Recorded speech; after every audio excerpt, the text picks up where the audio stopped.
பவர்ஸஸ் இருந்தாலும் அதில் ஒரு முக்கியமான பவர் தான் இந்த காமுயி. காமுயின்னு சொல்கிறது ஒரு super powerful space time நின்ஜுட்சு.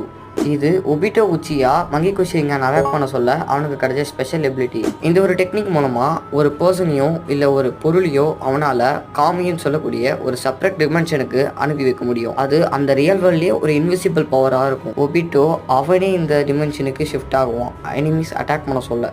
So enemy attack பண்ணுறதுக்கு சான்ஸே இல்லை. அதனால தான் நம்ம ஒபிட்டோவை யாராலையுமே தொட முடியாது. ஈவன் நம்மளுடைய கக்காஷி கிட்டேயுமே அந்த காமி பவர் இருக்கும். நம்ம ஒபிட்டோவோட ரைட் ஹேண்ட் ஹைல இருந்த அந்த ஷெரிங்கன் மூலமாக அவனுமே அதை அட்டாக் பண்ணியிருப்பான். பட் கக்காஷி ஒபிட்டோ மாதிரி காமி யூஸ் பண்ணுவான்னு கேட்டால் கிடையாது. கக்காஷி கிட்ட இருந்த காமி வெர்ஷன் புல்லட் ஸ்பீடாக ஒர்க் பண்ணும். கக்காஷி இந்த ஒரு காமி டெக்னிக்கை லாங் ரேஞ்சில் இருக்கக்கூடிய அந்த ஸ்னைப்பர்ஸ்க்கு யூஸ் பண்ணுவான். இதில் இருந்து தான் நருட்டோ ஃபேன்ஸுக்கு புரிஞ்சுது காமினா அது ஒரு ஜஸ்ட் டெலிபோர்ட் பவர் இல்லை, அது ஒரு இன்விசிபிள் ஸ்ட்ராட்டஜி. ஸோ நான் காமியை பற்றி சொன்னது உங்களுக்கு பிடிச்சிருந்துச்சுன்னா சேனலை சப்ஸ்கிரைப் பண்ணிட்டு வீடியோக்கு லைக் பண்ணுங்கள்.